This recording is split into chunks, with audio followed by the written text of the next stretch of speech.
Saudara, DPR meminta impor mobil India untuk Koperasi Desa Merah Putih ditunda, tapi sejumlah mobilnya nyatanya ini sudah tiba di tanah air dan tidak mungkin untuk tidak segera digunakan. Lalu pertanyaannya, bagaimana solusi untuk mengakhiri polemik impor mobil India ini? Kita akan ulas bersama dengan anggota Komisi 6 DPR dari fraksi Partai Demokrat, ada Bung Herman Hairon, kemudian ada Kepala Pusat Ekonomi Makro dan Keuangan Indef M. Rizal Taufikur Rahman, dan juga ada pakar otomotif ITB Yanes Pasaribu. Selamat pagi, Assalamualaikum Bapak-Bapak.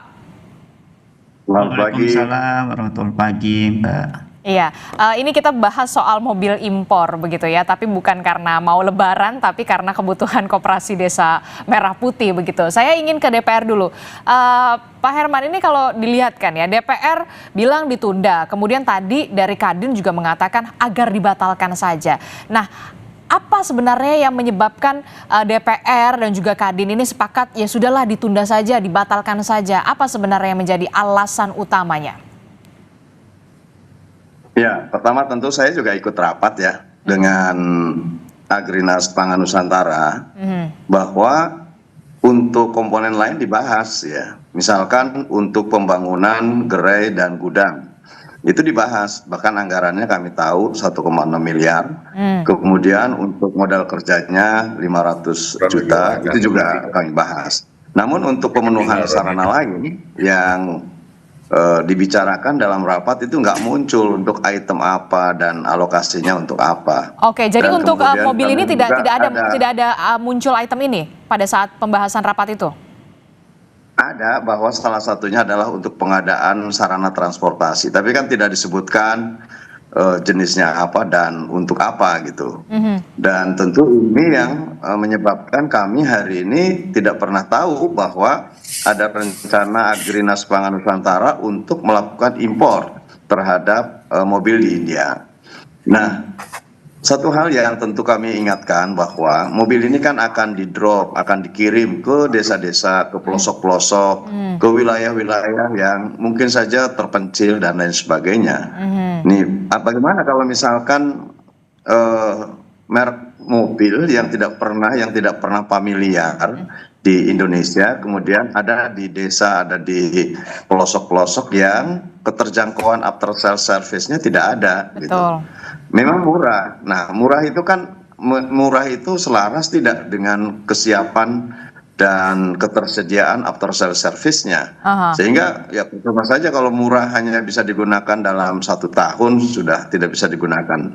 Ya lebih baik agak tinggi sedikit, kemudian bisa bermanfaat lebih panjang. Yang kedua, ya kalau impor kan seluruh instrumen APBN ini kan diharapkan untuk bisa meningkatkan pertumbuhan ekonomi. Nah, kalau kemudian serta-merta impor, ya tidak ada value-nya, tidak ada nilai tambah bagi pertumbuhan ekonomi nasional.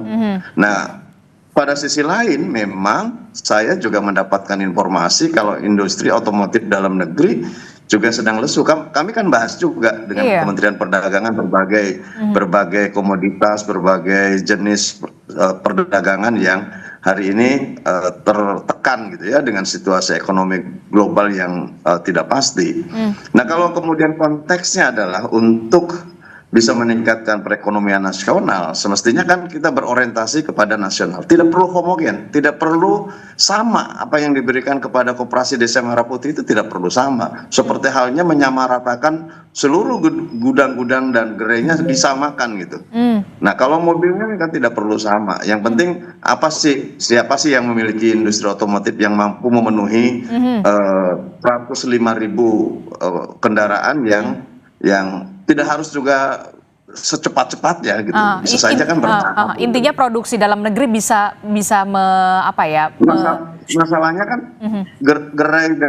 gerai dan bangunannya juga kan masih sedang dibangun. Saya kan juga kemarin ke daerah pemilihan, saya juga melihat bagaimana pembangunan progresnya seperti apa. Itu kan juga kami lihat. Tapi yang terakhir yang dalam pandangan saya, ini kan Pak Presiden ini kan selalu mengedepankan kepentingan nasional, pertumbuhan ekonomi rakyat, peran anak-anak bangsa di dalam meningkatkan seluruh produk-produk yang dibutuhkan. Bahkan selama bahwa kita bisa memproduksi, selama kita memiliki kerjasama produksi dalam negeri yang melibatkan anak-anak bangsa, ya kita ke dalam negeri. Bahkan kendaraan kepresidenan pun buatan Pindad gitu. Dalam pemikiran saya, kalau 105.000 salah satunya juga adalah buatan Pindad dan bersama-sama dengan industri otomotif dalam negeri kita, ya menurut saya ini akan menjadi kekuatan perekonomian yang baik ke depan gitu.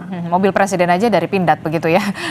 Tapi saya ingin kemudian saya garis bawahi adalah berarti DPR memang sudah mengetahui ada pemenuhan untuk kebutuhan transportasi, tapi tidak tahu kalau ini akan impor dari India begitu ya transportasinya. Ya, tidak tahu kalau tiba-tiba impor dengan India dan lain sebagainya, memang tidak pernah disebutkan karena pada waktu itu kami fokus terhadap bagaimana 3 miliar ini dialokasikan lebih efektif, lebih efisien dan tentu memberikan daya dorong, daya ungkit supaya Koperasi Desa Merah Putih segera bisa beroperasi.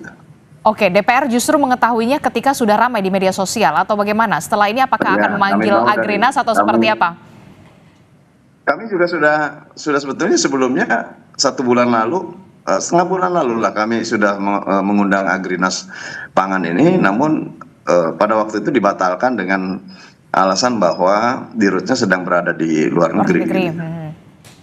Oke, dan dalam waktu dekat apakah DPR nantinya juga akan memanggil Agrinas untuk membahas soal ini? Karena suka atau tidak suka, ini barang sudah ada di Indonesia saat ini. Ya, setiap satuan APBN semestinya dipresentasikan dulu di DPR. Karena bagaimanapun akuntabilitas dan transparansi ini harus kita kedepankan di dalam pelaksanaan. Apalagi BUMN, Agrinas Pangan Nusantara ini kan BUMN baru. Dan kita dituntut bahwa harus GCG ya, harus memenuhi good governance, harus memenuhi clean governance, dan tentu sebagai BUMN juga mempertanggungjawabkan kepada hasil pemeriksaan nanti di BPK. Oleh karenanya seoptimal mungkin kami pada setiap satuan anggaran yang akan digunakan ya harus dibahas, harus transparan dan harus jelas betul gitu ya. Terutama nilai manfaat bukan hanya kepada manfaat pengguna, tetapi manfaat keseluruhan untuk pertumbuhan ekonomi nasional. Oke, saya akan ke Indef dulu. Kalau dari kacamata Indef sendiri, apakah ini murni kebijakan ekonomi ataukah kemudian ada pertimbangan politik dan juga diplomasi dagang soal ini? Ya, kalau kita lihat ya Mbak ya, memang nampaknya ini keburu-buru ya. Terburu-buru, kenapa terburu-buru? Ya mungkin mestinya namanya kebijakan apalagi belanja APBN gitu ya, seharusnya kan dipertimbangkan berapa nilai tambah yang diperoleh dari satu rupiah yang dikeluarkan begitu, dan termasuk juga kesiapan dari bisnis model dari setiap Koperasi Merah Putih. Nah ini juga kan nggak jelas, misalnya beli mobil untuk apa gitu ya, kegiatan apa, mendapatkan apa. Oke, nanti kita akan mencoba lagi untuk memperbaiki audio, tampaknya agak terganggu sinyal bersama dengan Indef, tapi saya ingin ke Pak Yanes dulu. Pak Yanes, ini selaku pakar otomotif, Anda melihatnya seperti apa? Memang kita industri Indonesia tidak mampu untuk bisa menyediakan ada 105 atau 102 ribu mobil untuk Koperasi Desa Merah Putih sampai kok ya harus impor gitu. Baik, jadi kalau secara teknis sebenarnya dari kapasitas terpasang di industri otomotif kita, ini sekarang kapasitas produksinya baru di range 70% dari total kapasitas ya. Dan itu kemarin tuh 107.000 unit ya berhasil dijual tahun kemarin. Artinya kapasitasnya memungkinkan, kemudian supply chain-nya juga, industri komponen lokalnya juga siap mendukung. Artinya nggak ada alasan sebetulnya kalau dikoordinasikan dengan Gaikindo ini tidak bisa dibikin sebuah orkestrasi untuk produksi bersama di Indonesia gitu. Bukan data retail seperti kemarin ya, data retail dari sales toko satu toko lain, bukan seperti itu harusnya. Oke, jadi sebenarnya kalau industri otomotif Indonesia sendiri sebenarnya bisa memenuhi ya kebutuhan untuk transportasi Koperasi Desa Merah Putih begitu, tidak perlu sampai impor begitu. Nah, kemudian yang juga jadi pertanyaan adalah begini, seurgent apa kemudian impor dari India, bahkan jenisnya ini four wheel, 4 penggerak roda begitu. Kalau memang ini untuk di desa-desa 3T begitu yang memang medannya begitu terjal, apakah memang tidak mampu begitu untuk industri dalam negeri saja yang kemudian memenuhi, dan seperti apa urgensinya begitu sampai kemudian ke India gitu. Kalau memang soal harga, termasuk juga yang harus dipikirkan adalah ketika ini ada barang sampai ke daerah-daerah terpencil, bagaimana setelah itu 1 tahun berikutnya harus ada servis, suku cadang dan segala macamnya. Baik, jadi kalau bicara simpelnya, ini tentunya tidak boleh hanya untuk 3T. Di kita ada 80 ribuan ya, 80 ribuan operasi desa. Mobil yang dibeli 105 ribu. Kalau nggak salah dengar saya ini next-nya itu 320 deh, ribu. Nah ini perlu dicek ulang, apakah betul untuk 80 ribu desa atau hanya 80 ribu operasi desa atau hanya segelintir operasi desa di 3T. Dan ini jumlahnya terlalu masif kalau untuk 3T aja. Dan kemudian speknya ini kalau dari four wheel drive ya, tentunya harapannya kan pihak direksinya juga udah cek dong ke data BPS 2024. Hampir 80% jalan di desa di Indonesia itu sudah dibeton mulai dari zaman Pak SBY dulu. Artinya two wheels juga cukup, wheel drive. Oh. Nah ini ingin tahu jadinya sebenarnya. Tadi benar yang disampaikan, memang ini detailsnya ini nggak pernah diekspos, metode surveinya seperti apa nggak pernah diekspos. Jadi tahu-tahu keluar ini spek kendaraan for wheel. Jadi ini kalau untuk based on data yang ada di bisa dibilang yang di BPS ini over spec. Terus tadi banyak detail Pak Herman sampaikan itu benar itu. Ini terlalu mendadak, terlalu cepat, over spec, dan di Indonesia ini bisa ribut sama Pak Bahlil juga nih kalau spek engine-nya ini nggak sesuai dengan biodiesel yang diprogramkan pemerintah. Ini banyak problem nantinya, banyak problem. Oke, jadi kalau Anda menilai ini terlalu over spec begitu ya, ketinggian lah ibaratnya begitu ya. Nah, jika tujuan utamanya memang kemudian untuk pemberdayaan desa, apakah ada, yang jadi pertanyaan saya, apakah ada alternatif yang kemudian lebih efisien secara pembiayaan, secara perawatan, ke depannya seperti apa? Jadi kan kalau kita lihat ini keputusan ini ya benar-benar purely keputusan bisnis korporasi aja nih. Bukan keputusan sebuah lembaga di bawah naungan negara gitu kan. Jadi dia ambil ya dengan aksi korporasi ini dia bisa hemat sampai almost 50% gitu kan. Jadi purely bisnis ini. Oke, jadi ini keputusan bisnis kalau menurut Anda. Tapi kalau dari kacamata Anda sebenarnya, apakah ada alternatif yang lebih efisien dari soal pembiayaan dan perawatan?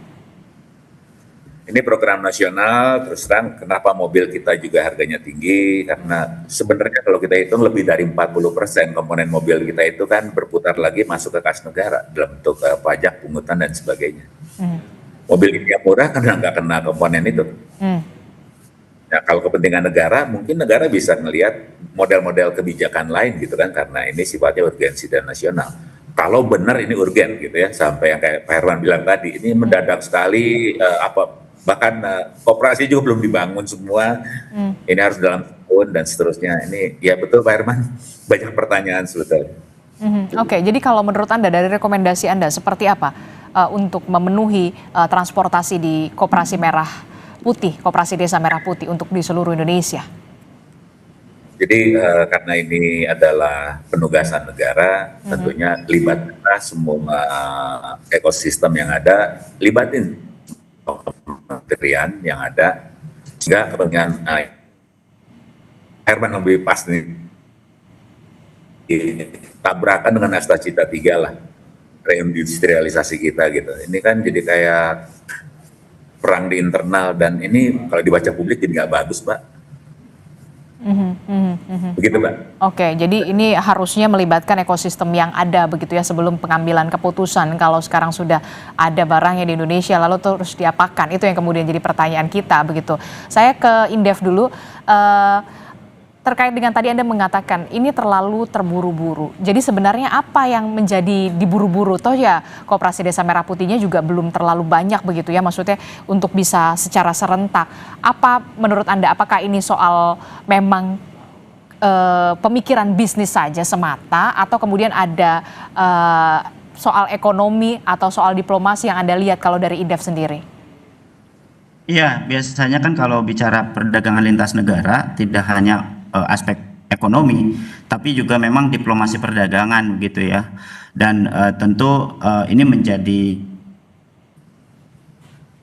adalah kalau misalnya mengimpor terutama otomotif di tengah kelesuan pasar otomotif gitu ya tahun lalu, meskipun sekarang cenderung naik tetapi itu juga kecil gitu ya.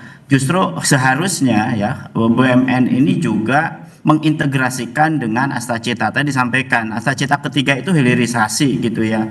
Kemudian juga nilai tambah domestik gitu. Kalau impor seperti ini apa yang diperoleh dari untuk negara? Gitu. Sehingga ini justru akan menjadi polemik dan dilematis ke depannya. Jadi kos lagi. Bahkan dananya kan pinjam dari Himbara ya. Dan pemerintah kredit kan per tahun selama 6 tahun gitu.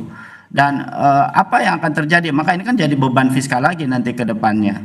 Justru seharusnya atau sebaiknya atau idealnya justru mengintegrasikan dengan tip yang ada saat ini.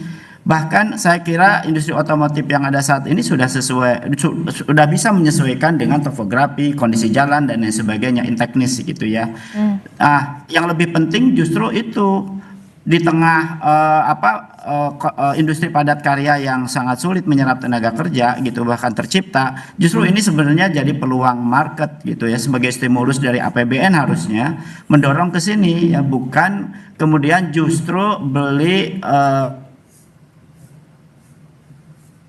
dampak terhadap industri otomotif kita. Bahkan saya kira akan menjadi beban baru bagi fiskal kita, dan seyogyanya tahun ini seharusnya ya pemerintah itu tidak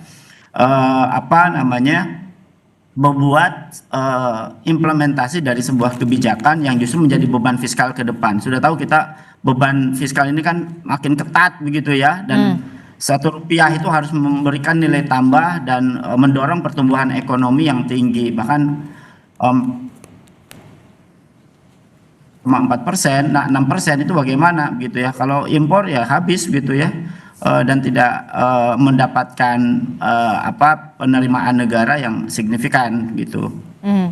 Oke, jadi ini Anda melihat, Indef sendiri melihat ada potensi pembebanan fiskal di sana. Nah, tapi kalau kita lihat begini kan, ini kan sudah ada inpresnya ya, instruksi Presiden nomor 17 tahun 2025 tentang percepatan pembangunan fisik gerai, kemudian ada pergudangan dan kelengkapan koperasi desa atau kelurahan Merah Putih begitu ya. Nah, kalau Anda melihat dari Indef sendiri, kalau ini nantinya ditunda ataupun kemudian dibatalkan, ditunda seperti apa yang dikatakan oleh DPR begitu, atau dibatalkan sekalian begitu, siapa yang harus menanggung risikonya, dan nanti win-win solutionnya kalau dari Indef sendiri seperti apa ini? Yang tentu saja kan bertanggung jawab yang sudah melakukan aktivitas itu kan gitu ya, yang tentu harus dikonfrontir gitu, apa pertimbangannya, urgensinya, dan katakanlah ya satu koperasi itu dapat 1 mobil gitu, 105 koperasi Merah Putih itu sudah ada aktivitas ekonominya gitu ya, atau bisnis modelnya sudah ada, sudah jelas gitu, dan marketnya sudah jelas. Itu juga menjadi penting. Kalau kemudian ternyata nanti idle beberapa bulan gitu ya, bahkan menjadi masalah di dalam pemeliharaan karena tidak siap misalnya ya gitu ya, karena ini kan CBO gitu ya, build up yang notabene kontak bengkelnya dan lain sebagainya, ini kan menjadi beban baru. Dan ini betul-betul harus dicek gitu ke lapangan, apakah yang dia mandatorikan itu, yang PP 17 tadi itu sudah sampai mana gitu pembangunannya. Kok tiba-tiba harus ada mobil dulu? Harusnya mobil itu kan pada saat sudah ada gudang, udah ready to work gitu ya, ready to apply gitu ya. Itu baru tuh disiapkan apa namanya sarana prasarana transportasinya. Nah, itu pun sarana. Nah, oke. Seharusnya pergudangannya dulu, semuanya dulu Ya, betul. disempurnakan begitu ya, disiapkan, barulah kemudian terakhir adalah transportasinya begitu ya, soal transportasi yang tadi Anda sebutkan mobilnya. Nah, kalau ini sudah kejadian ya kan, sudah ada 1.200 sudah ada tiba di Indonesia. Nah, ini mau gimana nih kelanjutannya? Kalau dari Indef sendiri seperti apa melihatnya? Gini, karena ini kan perdagangan lintas negara yang notabene kan ya nggak mungkin dibalikin lagi begitu ya. Halo? Ya sudah, hitung-hitung aja gitu ya, kemudian optimalisasikan aja, kemudian tinjau ulang lanjut tidak lanjutnya kan gitu, kemudian baru bangun lagi sistem yang jauh lebih prudent dan bisa memberikan nilai tambah yang pasti gitu bagi sektor industri otomotif khususnya, kemudian juga dari sisi utilisasi dari jenis kendaraan ya, kemudian juga termasuk juga utilisasi kendaraan untuk itu gitu ya, saya kira itu. Oke, jadi mau nggak mau ya udah dipakai aja gitu.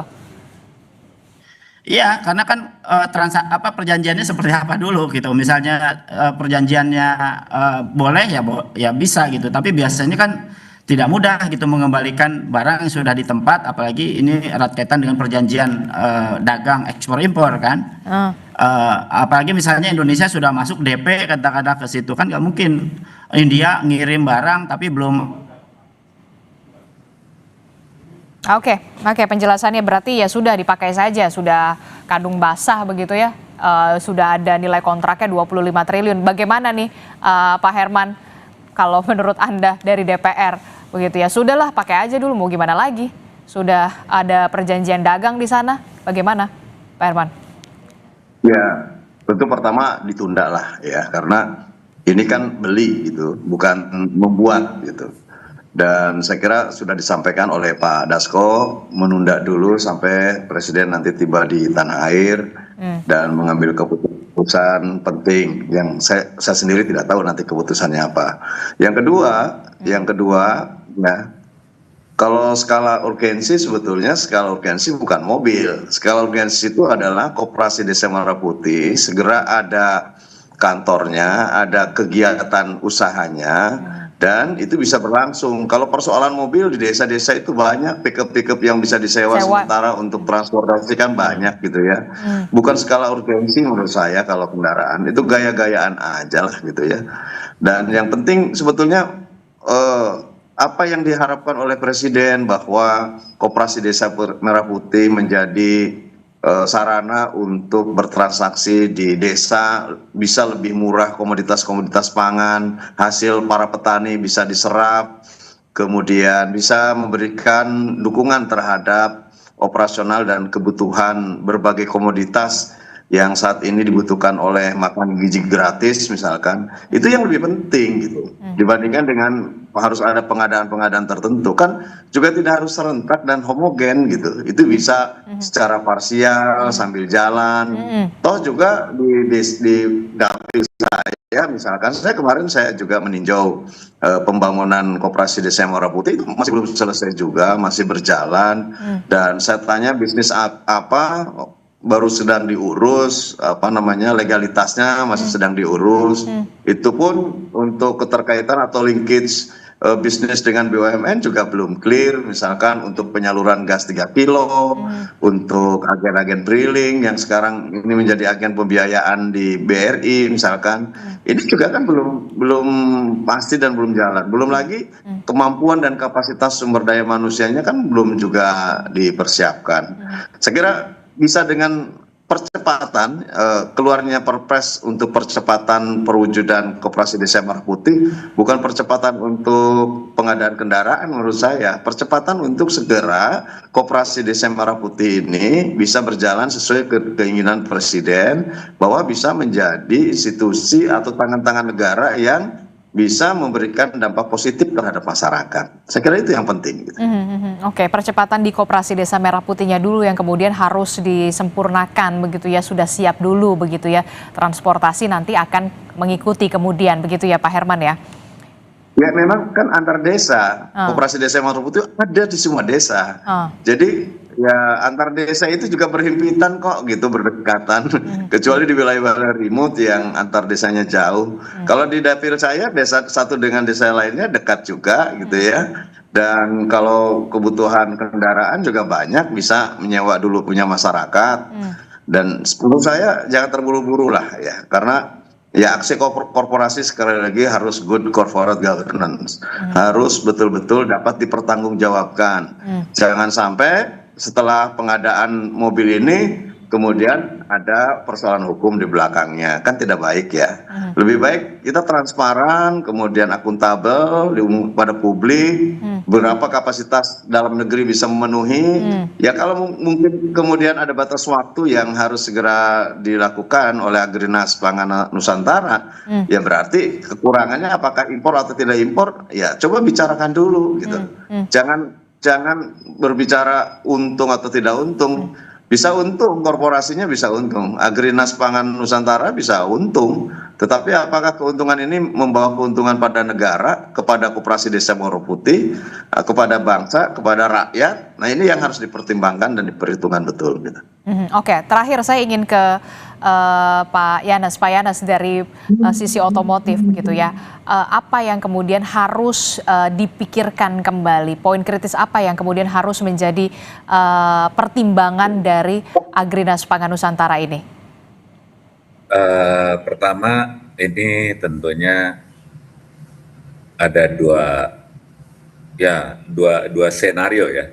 Satu, kalau dibatalkan, ini kasihan direksi Agrinas nih, karena kalau termination fee yang saya tahu ini bisa 5-10% dari nilai kontrak yang tidak dijalankan. Oke.